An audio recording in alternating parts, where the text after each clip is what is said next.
The 2007 Cadillac Escalade has 364 official complaints. That's 15 times more than the 2006 model. And if you're shopping for a used Escalade right now, 5 specific years could cost you thousands in repairs. Here's exactly which ones to avoid. Look, the Escalade is an icon. It's been the go-to luxury SUV for everyone from suburban families to hip-hop artists for over 25 years now. But here's the reality. Some years are absolute nightmares, and others are surprisingly reliable. I've analyzed over 3,000 owner complaints, gone through Consumer Reports reliability data, and read hundreds of forum posts from people who've owned these things for 100,000 miles or more. And what I found? There's a clear pattern. Some model years will drain your bank account with engine failures, transmission replacements, and electrical gremlins. Others? They'll run for 200,000 miles with nothing more than oil changes and brake pads. So, whether you're looking at a $15,000 2006 or a $70,000 2020, you need to know what you're getting into. Because a cheap Escalade can become an expensive one real fast. But before I reveal the #1 worst year, and trust me, it's bad, you need to understand why certain generations have such serious problems. Let's start with the big one, the 2007 Escalade. This isn't just my opinion. CarComplaints.com ranks it as one of the worst vehicles of that entire decade. 364 complaints. The #1 problem? Stabilitrak and traction control failures. 145 complaints just for that issue alone. And get this, the average mileage when it fails? 85,000 miles. The average repair cost? $1,200. But here's what makes it worse. When the Stabilitrak system fails, you don't just lose traction control.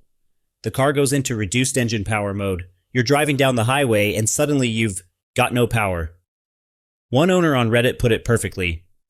PSA, never buy a 2007 Escalade. Ever. Source, I own one.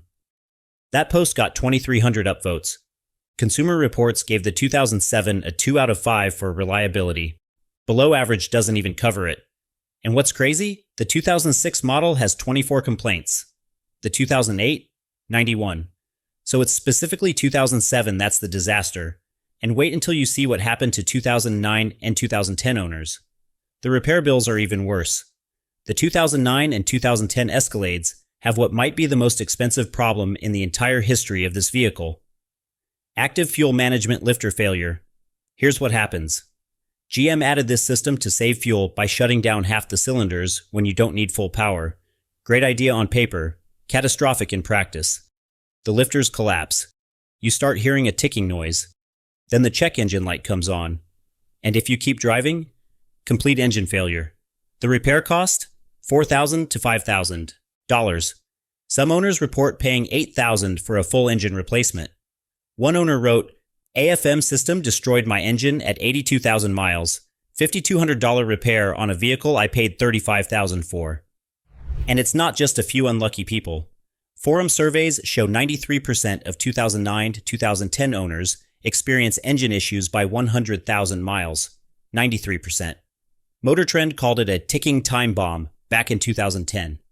Consumer Reports gave these years a 1 out of 5 reliability rating. That's their worst possible score. But the problems don't stop there.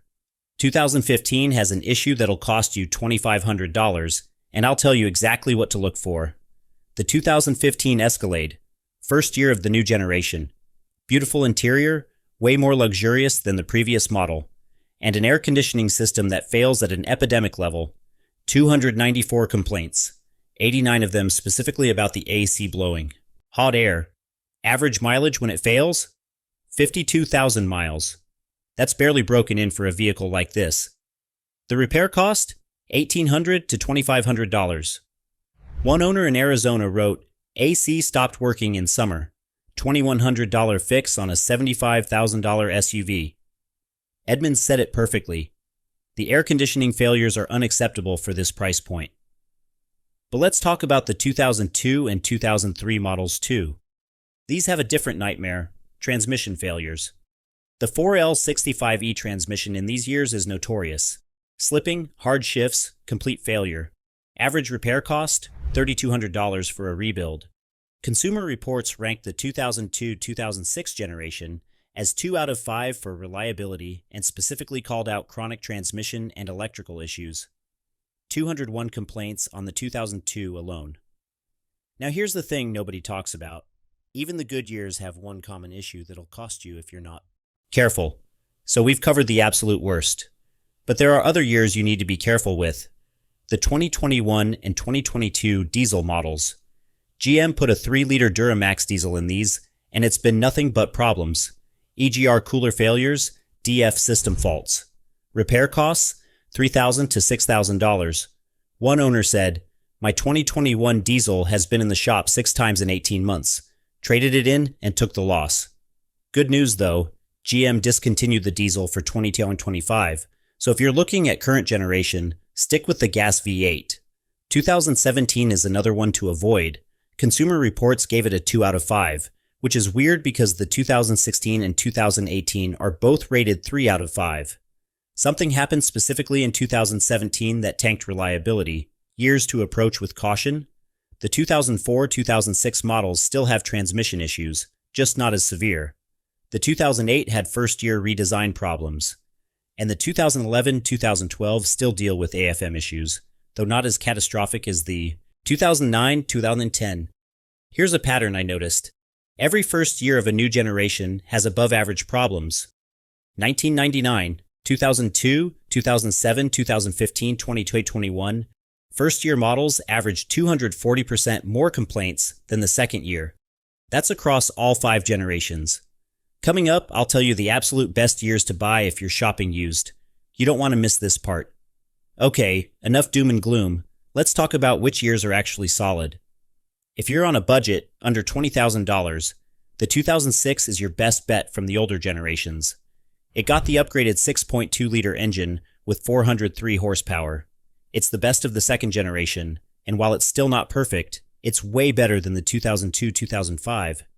Mid-range budget, $25,000 to $45,000. The 2013-2014 models are where it's at. Consumer Reports gave them a 3 out of 5, which is average. Most of the AFM issues were resolved by then. The 6-speed transmission was finally sorted out, and parts are still affordable. But here's the sweet spot.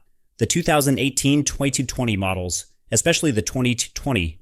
Consumer Reports gave the 2020 a 4 out of 5 reliability rating. That's above average. It's the same reliability score as a Lexus GX from that year. One owner with 45,000 miles said, 2020 has been reliable, no major issues. You're looking at $45,000 to $70,000 for these, but you're getting modern tech, good reliability, and the 8-speed transmission is finally dialed in. The CUE infotainment system is still frustrating, I'm not going to lie. But mechanically, these are solid. Current generation, if you can afford it, the 2024-2025 gas V8 models. Avoid the 2021-2022, avoid any diesel, but the newer ones have worked out most of the bugs. But there's one more thing you absolutely need to check before buying any used Escalade. This could save you thousands. So here's what you need to know before you hand over any money. First, get a pre-purchase inspection. I know that sounds obvious, but with Escalades it's critical. Specifically, ask the mechanic to check for AFM lifter noise on any 2007-2014 model. Have them check the Stabilitrak system on 2007-2011 and test the AC thoroughly on any 2015. Second, check if technical service bulletins have been completed.